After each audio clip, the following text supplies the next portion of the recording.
Today we are getting ready to spray some L-411 on bare metal. These are some 69 Camaro parts, car we're working on. This car was actually previously built a few years ago by another shop, and we're redoing the entire car. So we have stripped.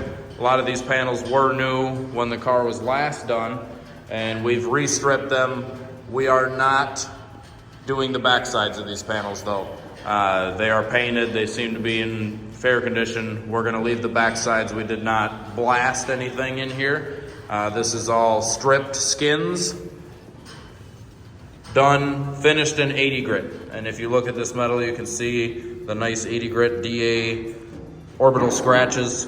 That is what we're looking for before we think about putting primer over things. We wanna make sure that our metal has a good tooth and everything is nice and clean. And Ryan over there is wiping everything down with acetone right now. That's usually our procedure. We wipe everything with acetone a couple times, basically wipe it until you don't get anything else off of it, and till that rag comes off clean. So let's refer to our TDS here. Go over surface prep a little bit. As an epoxy over bare metal, thoroughly sand metal with no finer than 80 grit. That is what these are sanded with. We stripped them with 80 grit on an 8-inch rotary, and then we finished it with 80 grit on the 6-inch DA.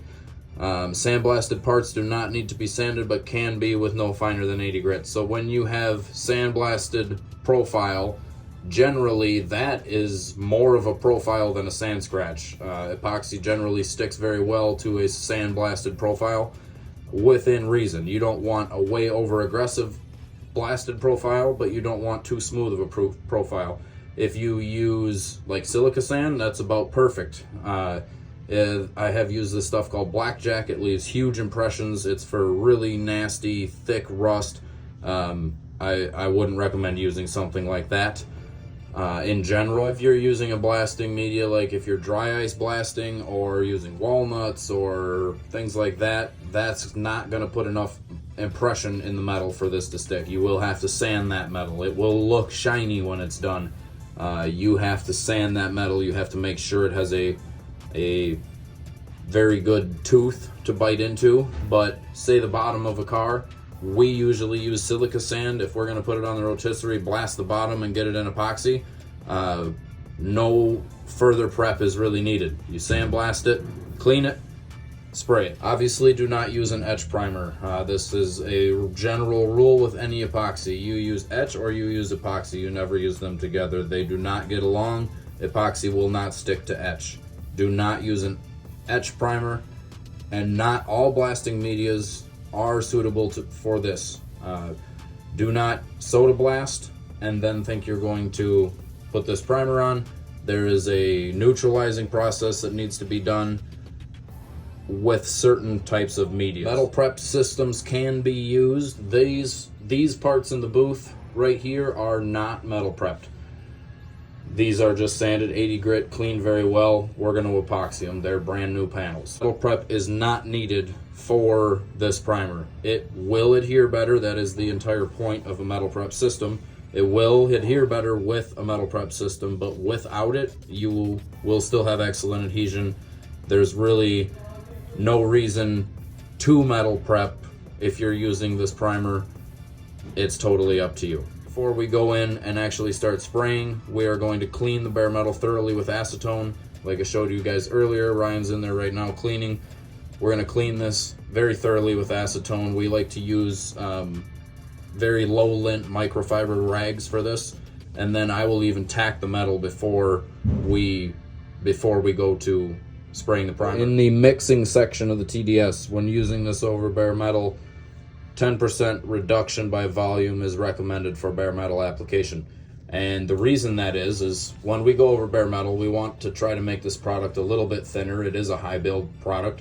We want to make it a little bit thinner. We want it to bite into those 80 grit scratches a little better. We don't want it to bridge. Not that it will bridge, but over reducing it a little bit is just going to help make it thinner, make it lay into those scratches better, and help with adhesion. So it is recommended to be reduced 10%. So if I have If I have 50 ounces sprayable mixed up and I'm gonna spray it over bare metal, I'm gonna do 10%. I'm gonna end up with 55 ounces once I reduce. So I'm gonna put 5 ounces of reducer in my 50 ounces to give me a 10% reduction. So for further information on the TDS, everything else that is in this TDS, you can refer to our other video, proper use and application of L-411 high build epoxy primer. That goes through this entire TDS sheet much more thoroughly. But for today, for this bare metal demonstration, we're only going to touch on the things that we really didn't touch on in the other video.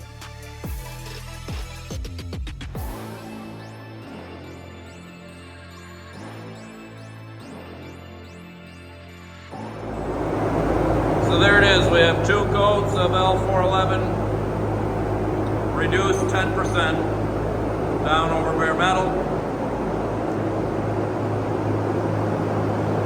If we were going to start body work on these soon, these panels we actually have to get bolted back on the car. We're going to do panel to panel and all that. So if we were, say the car was already put together and we epoxied the outside, now we're ready for body work, I would want to give this at least 48 hours before we start sanding it and putting filler over it and doing body work to it. 48 hours.